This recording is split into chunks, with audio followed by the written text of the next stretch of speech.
السلام عليكم، يا رب تكونوا بخير. خلصنا بقى فيزياء، خلصنا تاريخ، البلاوي اللي حصلت دي تمام. نشوف بقى هنعمل ايه مع بعض باذن الله تعالى. باذن الله تعالى باذن الله مش هسيبك حرفيا خميس جمعه سبت فجر حد هتلاقيني قدامك 24 ساعه. في ال 24 ساعه حرفيا هيبقى فيه مطره من الفيديوهات، مطره من الفيديوهات. بس يوم الخميس اللي هو النهارده باذن الله تعالى اهم فيديوهين عندي، اللي هو فيديو الانجليزي في نص ساعه، ايوه زي ما انت سمعت كده، ملخص الانجليزي كله في نص ساعه.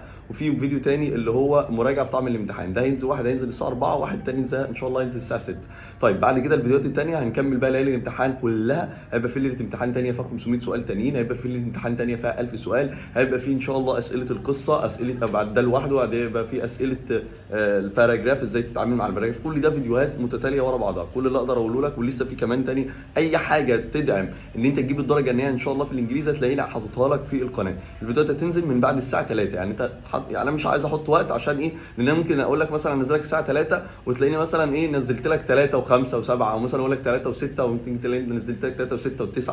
فاهم ازاي؟ المهم ان هيبقى في فيديوهات كتير كتير كتير باذن الله تعالى عشان تجيب الدرجه النهائيه. ومش هسيبك، يعني مش هسيبك ابو شهيد انت ومسامح لما تجيب الدرجه النهائيه ان شاء الله 60 من 60 في الانجليزي. نامل من الله ان الامتحان ما يجيش هيروغليفي انجليزي.